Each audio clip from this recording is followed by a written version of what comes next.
Olá, pessoal! Assista agora a mais um programa do Game Talk com Márcio Miceli. Não esqueça de se inscrever no canal para receber as atualizações. Se você gostou do programa, deixe o seu like. Agradecemos o... Ser sócio do Camping Clube do Brasil é uma oportunidade de vivenciar o camping de forma mais completa, segura e agradável, com acesso a uma série de benefícios que tornam a experiência ainda mais rica e gratificante.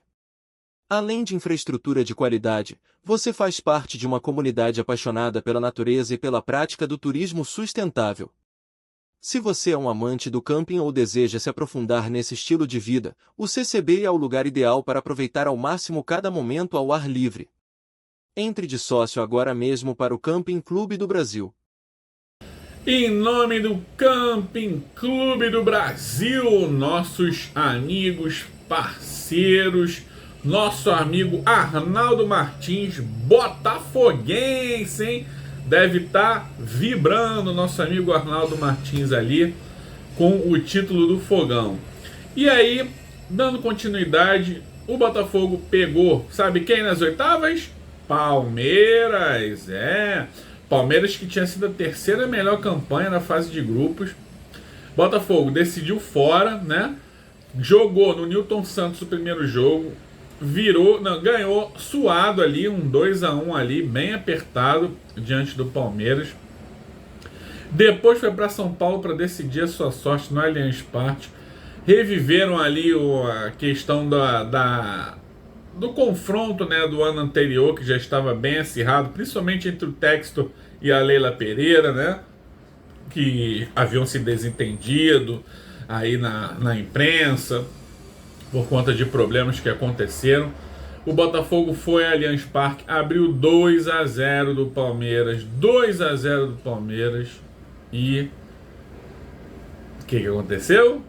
Palmeiras empatou num jogo praticamente ganho. O Palmeiras empatou, chegou a fazer o terceiro gol ali no finalzinho, lembrando um pouco, né, do confronto entre eles no Brasileiro do ano passado, que acabou decidindo ali o campeonato, aquele confronto, e veio tudo aquilo na cabeça de novo dos botafoguenses, né? Porque o Palmeiras tinha feito o terceiro gol, ia levar o jogo para os pênaltis, e aí, moralmente, o Palmeiras ia chegar grandão, né?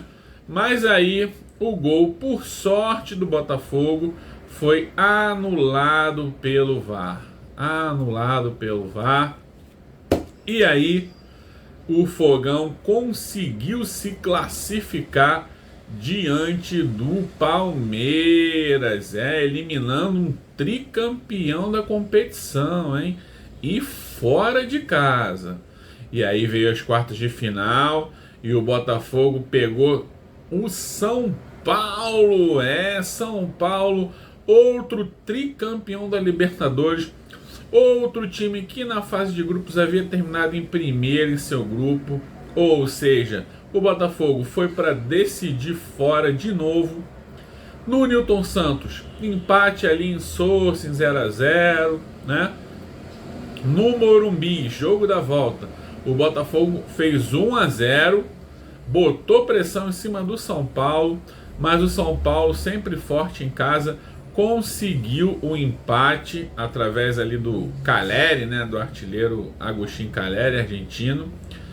E a partida foi para os pênaltis. Só que nos pênaltis, nas penalidades máximas, o Fogão foi mais competente e avançou, eliminando o São Paulo, mais um tricampeão da América.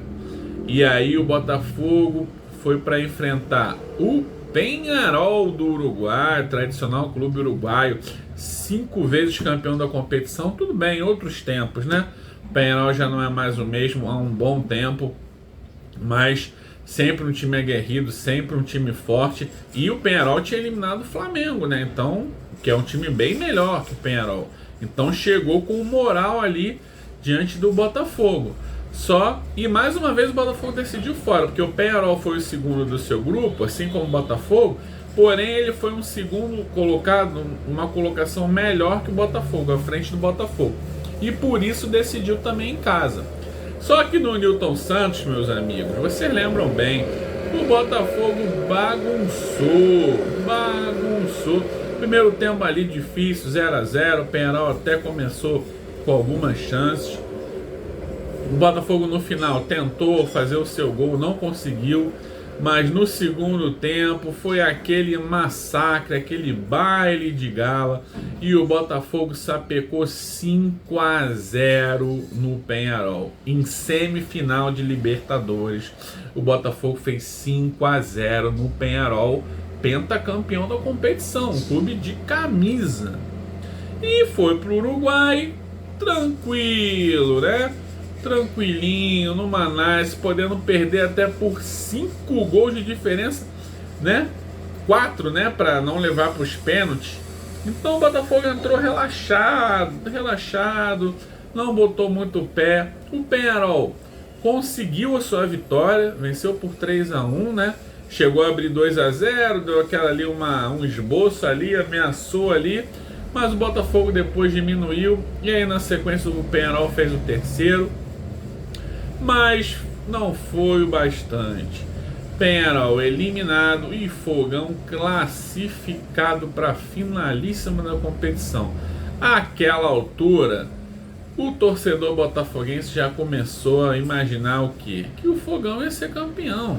Tava com espírito de campeão. Um time que eliminou 2 tricampeões da América fora de casa, que goleou o Penharol naquelas circunstâncias, vencendo por 5 a 0, um baile em uma semifinal. Seria difícil o torcedor imaginar o contrário, porque o Botafogo iria jogar com o Atlético Mineiro. O Atlético Mineiro, ok, eliminou o River Plate, que foi o melhor time, né, da primeira fase. Mas se o jogo fosse contra o River Plate, seria em Buenos Aires, no estádio do River Plate. Então, ao meu ver, seria mais difícil para o Botafogo. Mas, diante do Atlético Mineiro, o Botafogo sobrava. O Atlético Mineiro, naquela altura, estava na final da Copa do Brasil, perdeu a final da Copa do Brasil, né, para o Flamengo, e depois conseguiu se classificar até antes para a final, mas não conseguiu, né, ser campeão da Copa do Brasil, e muito abaixo das suas expectativas o Galo, e eles foram para a grande decisão em Buenos Aires, da qual eu vou falar aqui no próximo bloco. Valeu, até já!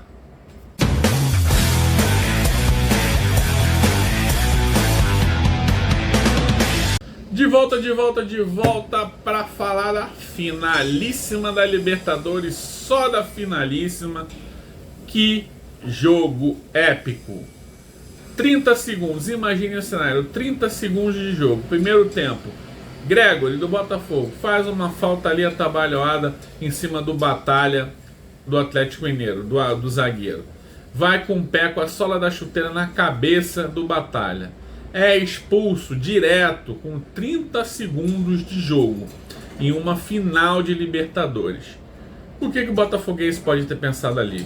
Já era, o nosso título vai escapar. E o Atlético Mineiro não soube lidar com a vantagem, principalmente no primeiro tempo. Jogando com um a mais a partida inteira, foi pra cima. Sabe pra quê? Pra fazer 2 chutes a gol, 3 chutes a gol. Gustavo Scarpa se omitiu, hein, Scarpa. Paulinho sentiu a pressão, ficou devendo. Além de outros jogadores, só quem tentava ali no Atlético para variar era o Hulk que é um cara sensacional, um atleta sensacional, e é um cara que tenta, parte para cima, não quer nem saber, reclama, é marrento, mas ele briga todo instante. O Hulk não se omite do jogo, e não se omitiu. Tentou alguma coisa, as melhores chances ali foram com o Hulk, né, em chute de fora, que é sempre uma arma do Hulk. Só que o Atlético mal ameaçou, o Botafogo estava num jogo confortável, não estava tomando muita pressão, parecia que o jogo estava ali, 10 a 10, 11 a 11, 11 contra 11. Só que aos 35 do primeiro tempo, praticamente na primeira escapada que o Botafogo teve chance, numa bola que começou com o Luiz Henrique, recebeu, deu passe, né? O atacante lá chutou, Everson espalmou, bateu roupa. A bola voltou para quem? Para ele, pro cara, pro rei, pro craque do campeonato. Luiz Henrique chutou, não quis nem saber, fez 1-0 pro Fogão. 1-0 pro Fogão. E aquela altura ali, aquilo mexeu, aquilo ali foi uma válvula de escape danada pro Botafogo. O Botafogo ficou, voltou, continuou em cima, o Atlético se abateu, mesmo com um a mais ali, se abateu, continuou sem ameaçar. Uma nova investida do Botafogo. O Luiz Henrique recebeu a bola na entrada da área e o Everson, goleiro experiente, um goleiraço, que salvou o Atlético, vinha salvando o Atlético nos últimos jogos. O Everson deu mole. O Luiz Henrique protegeu a bola, deu o corpo, o Everson foi e derrubou ele na grande área. É o quê? Pênalti. O juiz não deu na hora, o Facundo Teio, o argentino, não deu na hora. Porém, o VAR chamou, ele olhou, analisou e concluiu. Pênalti, foi pênalti claro, sem contestação. E o Alex Telles, jogador de seleção, uma das apostas, né, do Botafogo aí na janela do meio do ano, né, de transferência, uma das grandes contratações ali ao lado do Almada, né, próprio Luiz Henrique nem se fala, do Igor Jesus, esses caras todos. O Alex Telles foi pra bola com confiança, deu um chutaço no canto, o Everson nem saiu na foto. E o Botafogo ali no final do primeiro tempo abriu 2-0. Com um jogador a menos o jogo inteiro. É como se o Botafogo tivesse entrado no jogo com um jogador a menos, porque não dá para contar, né? 30 segundos do primeiro tempo, expulsão, primeiro lance praticamente. O Botafogo jogou o jogo inteiro com -1, essa que é a verdade. E aí levou para o intervalo essa vantagem. O Atlético, o Gabriel Milito, técnico, resolveu fazer algumas mexidas ali. Desculpa, pessoal. Botou Mariano, lateral direito, botou o Bernard, atacante, pelas pontas, e botou o veterano Vargas, o chileno Vargas, que é um cara também brigador, tá sempre fazendo seus golzinhos lá. E aí no segundo tempo o panorama mudou completamente, porque o Atlético aí sim partiu para cima, com confiança, com garra. Logo a 1 minuto, o Vargas fez o seu gol de cabeça, botou fogo no jogo. O Botafogo sentiu muito. E aí, meu amigo, no segundo tempo só deu Atlético. Mariano, um partidaço. Bernard entrou bem. Todos os jogadores ali, o Hulk continuou bem. E o Atlético Mineiro partiu para cima. O John agarrou. O Alexander Barbosa, zagueiro, partidaço. Adrielson, que substituiu, né, o Bastos, que é o titular, partidaço. E o Atlético martelou, até que no final ali do segundo tempo, o Arthur Jorge, para tirar o Botafogo um pouquinho da pressão, botou 2 atacantes, né? Botou o Matheus Martins e o Júnior Santos, que é o artilheiro da Libertadores. E aí, após o 45, 90 minutos, o Botafogo só contando ali os segundinhos para ser campeão, numa investida ali pela direita, Júnior Santos sacramentou. Fez o terceiro gol do Botafogo. Aliás, um belo gol, hein? Belo gol do Júnior Santos.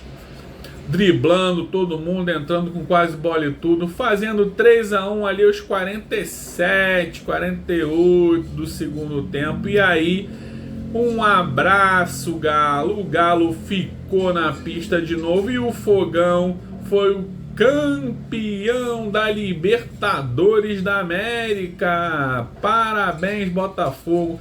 Parabéns a sua torcida.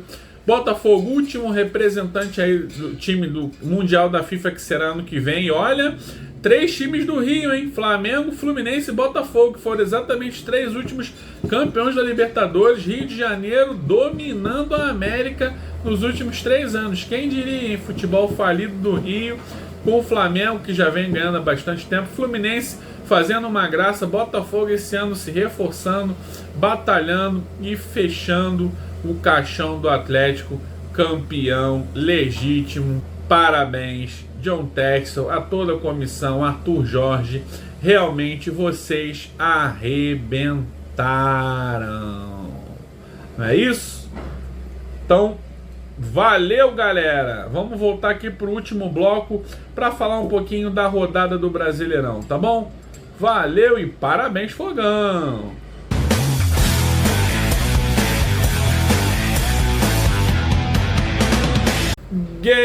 Talk, voltando, Game Talk especial aí, tardio, mas especial. Título do Botafogo campeão da Libertadores da América 2024. Game Talk agora vai falar rapidamente da 36ª rodada que rolou entre sábado e domingo. Já tinha tido 2 jogos na terça-feira, né? Palmeiras e Botafogo, foi a decisão do campeonato, Botafogo 3-1. E Atlético Mineiro e Juventude, foi 3-2 Juventude lá em Independência. E ontem, sábado e domingo, tivemos 2 jogos. Não, tivemos 2 jogos, não, desculpa, tivemos 8 jogos, né? Que foi o restante da rodada. No sábado, o Vasco, que vinha de 5 derrotas, pegou o Atlético Goianiense já rebaixado a 2 rodadas, morto. E o Vasco conseguiu quase perder. O Atlético Goianiense abriu 2-0, acreditem se quiser. O Atlético Goianiense abriu 2-0. O Vasco conseguiu o seu golzinho. Quando parecia que o Vasco ia perder em São Januário, o Vasco conseguiu empatar no finalzinho e salvou a noite, né? Porque perder para o Atlético Goianiense em casa, convenhamos, seria muito vergonhoso para o Vasco. Mas o Vasco continua aí sem ganhar, 6 jogos sem ganhar, 5 derrotas, um empate. Por sorte, por conta dos resultados da rodada, não tem mais chance de ser rebaixado, mas já era uma coisa que realmente não iria acontecer, não tem mais chance de ser rebaixado. E agora vai pegar o Atlético Mineiro e depois o Cuiabá. Então assim, o Cuiabá é fora na última rodada, mas o Cuiabá também já está eliminado. E o Atlético Mineiro em São Januário. E o Atlético Mineiro, por incrível que pareça, como ele abandonou aí o brasileiro, o Atlético Mineiro ainda corre risco de rebaixamento, hein? É pouco, é difícil, a chance é pequena, mas não tá livre o Atlético não. Se o Atlético perder os 2 jogos, Fluminense ganhar um, empatar outro, né? E o Juventude também ganhar pelo menos um, Criciúma, olha, já pensou o Galo de vice-campeão da América, vice-campeão da Copa do Brasil, rebaixado no Brasileiro? Aí seria uma tragédia, né? Fato é que o Vasco vai pegar o Atlético Mineiro abatido, abalado. Não sei como o Atlético vai chegar aí para esse jogo. E o Vasco ainda tem uma chancezinha mínima de ir para pré-Libertadores, que agora pré-Libertadores não é mais G7, é G8, né? Os 6 primeiros já estão definidos. A 7ª e 8ª vaga está aí praticamente entre Bahia, Corinthians, Cruzeiro, Vasco e Vitória ali correndo por fora, mas aí é mais difícil. O Vasco ainda tem uma pequena chance de Libertadores, né? E quem sabe, se ganhar, pode ganhar e ir para a última rodada com alguma chance, ainda que pequena. Mas a Sul-Americana praticamente já é do Vasco, isso é certo, né? Pelo menos vai voltar uma competição internacional aí depois de um bom tempo. No Maracanã, Flamengo e Inter, que também tinha tudo para ser um jogo morno e fraco. Flamengo já de férias, abandonando aí, rodando muito time, botando muitos jogadores, né, reservas, ponta de contusão. E o Inter ainda com uma pequena chance de título que tinha, caso vencesse o Flamengo, porque o Inter depois receberia o Botafogo em casa e poderia encostar ali. Mas o Flamengo não quis nem saber não. Primeiro tempo arrasador, fez 3-0. O Inter chegou a ficar atordoado ali, porque não imaginava que ia tomar 3 gols do Flamengo. O Inter, que se eu não me engano, não perdia 16 jogos. É o melhor time do segundo turno, né, do retorno. Mas o Inter tomou 3-0 ali no primeiro tempo. No segundo tentou alguma reação ali, pequena. Fez 1, fez 2, tentou ainda alguma coisa, mas foi muito difícil. O Inter perdeu do Flamengo e perdeu a pequena chance que tinha para ser campeão brasileiro. E o Fogão agradece, que agora, 4 dias depois da conquista da América, o Botafogo pode ser campeão brasileiro. Basta ganhar do Inter e o Palmeiras não ganhar do Cruzeiro. O Palmeiras vai jogar com o Cruzeiro fora, hein? E o Cruzeiro está nessa briga aí pela vaga direta da pré-Libertadores. Então, já para o Inter não vale mais nada o campeonato. Só ficar ali entre os 5, 6, mas já vai ficar mesmo, não vai mudar nada para o Inter. Então o Fogão, 4 dias depois da conquista da Libertadores, pode ser campeão brasileiro também, com justiça, né? Melhor time, sem dúvida, do ano foi o Botafogo. E na Liga Arena, em Curitiba, outro confronto direto aí por essa Z4, né? Atlético Paranaense e Fluminense se enfrentaram. Atlético Paranaense fez 1-0 logo no início, primeiro lance do jogo. O Fluminense teve um pênalti ainda no primeiro tempo a seu favor. John Arias cobrou, perdeu. Acho que o John Arias sentiu a pressão, hein? E aí, no segundo tempo, depois um belo passe do Ganso, que entrou só no segundo tempo, o Arias conseguiu empatar o jogo. Aliás, um belo gol do Arias, mas o Ganso acabou expulso no final. Fato é que o jogo acabou 1-1. Para o Fluminense não foi de todo ruim, já que o Criciúma já havia perdido em casa do Corinthians por 4-2, né? E o Bragantino, que estava vencendo o Cruzeiro na Bia Bichedinho Bragança ali por 1-0, deixou o Cruzeiro empatar. Então o Fluminense abriu ali 2 pontinhos ali do Z4. Essa briga aí vai ficar, eu acredito que entre Fluminense, Criciúma e Bragantino. Essas duas últimas vagas aí, um vai escapar. Fluminense com uma pequena vantagem, agora vai enfrentar o Cuiabá já rebaixado no Maracanã. Pode ser que ganhe, é uma incógnita. O Cuiabá está fazendo um jogo duro com todo mundo, mas teoricamente o Fluminense é um jogo mais favorito. Já o Bragantino pega o Atlético Paranaense na Liga Arena. Vai ser difícil, porque o Atlético Paranaense não escapou totalmente. E o Criciúma recebe o Flamengo. O Flamengo é aquilo, vem fazendo uma boa campanha, né? Não perde, só perdeu um jogo. Felipe Luiz só perdeu um jogo desde que assumiu. Mas tem toda aquela história ali de se o Flamengo ganhar vai teoricamente ajudar o Fluminense. Tem toda aquela questão de rivalidade. Não sabemos o Flamengo que vai entrar em Criciúma na quarta-feira. E aí o Flamengo pode também se empatar ou até se ganhar. Criciúma e Bragantino tropeçando e o Fluminense ganhando, o Fluminense pode até escapar do rebaixamento nesta penúltima rodada. Mas é difícil, é difícil. A tendência é que isso seja decidido na última rodada, não é isso?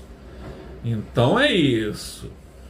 Bom, galera, eu encerro aqui o Game Talk. Muito obrigado, audiência. Um grande abraço aí a galera aí que acompanha a gente, que acompanha a Jornada Esportiva também na Rádio Pop Hits. Hoje teve conteúdo lá para vocês que acompanham. Um abraço aí, obrigado ao pessoal mais uma vez do Camping Clube aí do Brasil, que tá dando aquela força aqui pro Game Talk pra gente. A gente volta aí na quinta-feira para falar sobre o desmembramento da penúltima rodada do Campeonato Brasileiro. Muito obrigado a todos, um grande abraço. Eu, Márcio Miceli, me despeço por aqui e parabéns, Botafogo! É tempo de Botafogo! Valeu!